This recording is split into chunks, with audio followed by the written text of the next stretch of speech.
से हम एक नया टॉपिक शुरू कर रहे हैं, इंडिसेस। इस लेक्चर में मैं आपको बताऊंगा कि इंडिसेस क्या होती है और इंडिसेस से रिलेटेड कौन कौन से फार्मूले सम को सोल्व करने में यूज होते हैं। Welcome to BJ scholars math classes. तो सबसे पहले मैं बताता हूं कि आपको इंडिसेस क्या होती हैं। आपने पावर तो सुना होगा, जैसे हम बोलते हैं ए की पावर 2 या ए की पावर x, बी की पावर y। तो ये जो 2x और y ये क्या है, इसको बोलते हैं पावर। और पावर का ही दूसरा नाम क्या है, इंडेक्स। और इंडेक्स का तीसरा नाम क्या है, एक्सपोनेंट। यानी कि ये इनमें से हम कोई भी नाम यूज कर सकते हैं, पावर, इंडेक्स और एक्सपोनेंट। तो इंडिसेस क्या होती है, इंडेक्स का जो प्लूरल है, इंडेक्स का क्या है, प्लूरल है, उसको बोलते हैं इंडिसेस। Indices, right. तो कहने का मतलब क्या है, जो आधार है, यानी कि इसको बोलते हैं बेस। यानी कि ए हमारा क्या हो गया, बेस, और 2 क्या हो गया, इंडेक्स। यहाँ पे क्या हो गया, ए बेस हो गया और एक्स क्या होगी, इंडेक्स हो गया। यहाँ पे बी बेस हो गया और वाई हमारा इंडेक्स हो गया। बी बेस हो गया और वाई इंडेक्स हो गया, राइट। तो अब इससे रिलेटेड मैं आपको 9 रूल्स बताऊंगा वन बाय वन करके, बहुत ही इजी है। अगर आपको ये रूल ध्यान रहेंगे तो आप इंडिसेस के सवाल विद इन मिनट्स कर सकते हो बिना किसी डिले के। सबसे पहला रूल है कि अगर दो इंडिसेस को हम मल्टीप्लाई करते हैं और उनका बेस क्या है, सेम है, उनका बेस क्या है, सेम है। बेस का ध्यान रखना है, बेस क्या होना चाहिए, सेम। तो उनकी पावर्स ऐड हो जाती है। पावर्स क्या हो जाती है, ऐड। फॉर एग्जांपल देखो, 2 की पावर 2 इंटू 2 की पावर 3। अब इसमें क्या दिया हुआ है, 2 की पावर 2 और 2 की पावर 3। तो इसका मतलब है 2 की power 2 plus 3 that is equal to 2 की पावर 5। तो इस पहले वाले रूल में हमें क्या देखना है, ए की पावर m इंटू ए की पावर n जब भी की हो, बेस अगर हमारा सेम हो तो पावर्स क्या होंगी, ऐड हो जाएंगी। पावर्स क्या होंगी, ऐड हो जाएंगी, राइट। इसके बाद देखते हैं रूल नंबर 2। अगर फैक्टर्स है, जो भी इंडिसेस हैं, वो डिवीजन में है, यानी कि क्वोशंट की फॉर्म में है, तो इसमें क्या होगा, जो पावर्स हैं वो क्या हो जाएंगी, माइनस हो जाएंगी। पर ये बात आपको ध्यान रखनी है, base must be same, base must be same. यानी कि जैसे 2 की पावर 3 दिया हुआ है और नीचे 2 की पावर 2 दिया हुआ है, तो ये हो जाएगा 2 की पावर 3 माइनस 2 दैट इज 2 की पावर 1। यानी कि जब पावर और जो फैक्टर्स हैं और जो इंडिसेस हैं, अगर वो क्वोशेंट की फॉर्म में है, डिवीजन की फॉर्म में है, तो उनकी पावर्स को आप क्या करोगे, सब्ट्रैक्ट कर दोगे। उनकी पावर क्या करोगे, सब्ट्रैक्ट कर दोगे। रूल नंबर 3, अगर कोई भी एक्सप्रेशन दिया हुआ है इस फॉर्म का, ए की पावर m और उसकी पावर n, तो ये ए की पावर एम एन के बराबर हो जाएगी। यहाँ पे भी आप देख सकते हो, जैसे 2 की पावर 3 और इसकी पावर 2 दी हुई है, तो इसका मतलब है 2 की power 3 into 2 that is equal to 2 की पावर 6। 2 की पावर 6 के बराबर हो जाएगा। इसके बाद नेक्स्ट रूल देख लेते हैं, power of zero. Any non zero value raise to the power of zero is equal to 1। इसमें क्या होना चाहिए, x की वैल्यू जीरो के बराबर नहीं होनी चाहिए, x not equal to zero होना चाहिए। अब कोई भी पावर, यानी कि जैसे 2 की पावर 0, 5 की पावर 0, 80 की पावर 0, इन सब की वैल्यू किसके बराबर आएगी, 1 के बराबर आएगी। चाहे 5000 की पावर 0 हो, वो भी किसके बराबर आएगी, 1 के बराबर।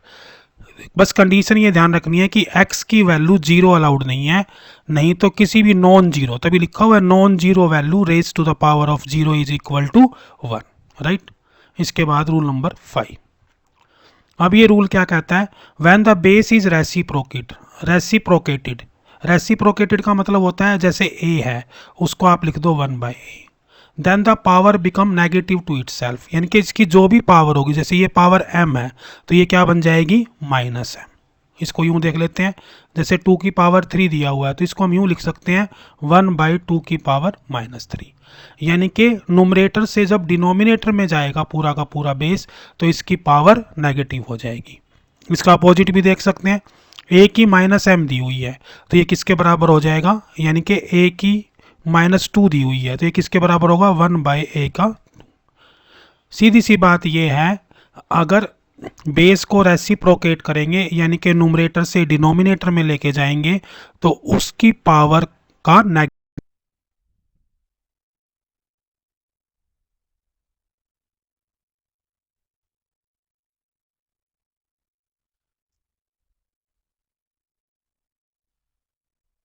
जी, नेक्स्ट लॉ है कि a की power m by n is the nth root of a की पावर m। इसको हम कैसे लिख सकते हैं, इसका मतलब क्या होता है, a की पावर m बाई n दिया हुआ है तो हम इसको रीराइट कर सकते हैं a की पावर m और इसकी पावर 1 बाई n, और हम इसको ऐसे लिख सकते हैं। इसको आप एग्जांपल से समझ सकते हो। जैसे मान लो 16 दिया हुआ है और 16 की पावर क्या दी हुई है, 1/2, तो आप इसको कैसे लिख सकते हो, 16 और इसकी पावर क्या है, 1/2 है। तो हम क्या करेंगे, 1 को अंदर ही रख लें और 1/2 को क्या करेंगे, बाहर कर देंगे, राइट। तो इसका मतलब क्या बना, ये बन गया √16, और इसका क्या लिखेंगे यहाँ पे, 2। तो 2 को अंडरस्टूड होता है, जब भी हम स्क्वायर रूट लिखते हैं उसका मतलब ही 2 होता है, तो इसको सिंपली आप कैसे लिख दोगे, दिस वन, और ये वैल्यू किसके बराबर होगी, 4 के बराबर, राइट। इसी तरह से आप देखो 27 है, इसकी पावर 1/3 लिखी हुई है, तो इसको कैसे लिखोगे, इसको आप लिखोगे 27 दिस वन और इक्वल टू 3, और ये किसके बराबर हो गया, 3 के बराबर। इसी तरह से आप और देख सकते हो, मान लो 2 की पावर दी हुई है 3/5, तो इसको कैसे लिख सकते हो, इसको आप लिख सकते हो 2 की 3 और 1/5, तो इसको कैसे लिखोगे, इसको आप लिखोगे 2 की 3 और इसका रूट हो गया 5th, यानी कि 5th of the root of this one, right. तो इस तरह से आप लिख सकते हो। इसमें एक बात आपको ध्यान रखनी है, n भी पॉजिटिव इंटीजर होना चाहिए और a भी पॉजिटिव होना चाहिए, दोनों वैल्यू क्या होनी चाहिए, पॉजिटिव होनी चाहिए। इसके बाद देखते हैं नेक्स्ट। अब ये क्या कह रहा है, when two factors with common power, power क्या होनी चाहिए, कॉमन होनी चाहिए, आर मल्टीप्लाइड और divided, then their bases are multiplied और divided respectively, power remains same. अब जैसे यहाँ पे दिया हुआ है a की पावर m, b की पावर m, अभी तक हम ना बेस कॉमन ले रहे थे, अब की बार क्या, पावर सेम है और बेस डिफरेंट है, a की पावर है m और b की पावर क्या है m, इन दोनों को जब हम मल्टीप्लाई करते हैं, अगर पावर सेम है तो बेस क्या होंगे, मल्टीप्लाई हो जाएंगे। कहने का मतलब क्या हुआ, जैसे 3 की पावर 5 है और 2 की पावर क्या है, 5 है, देखो यहाँ पे 3 की पावर 5 है और 2 की पावर 5 है, तो ये दोनों क्या होंगे, मल्टीप्लाई हो जाएंगे, यानी कि 6 की पावर 5 हो जाएगा।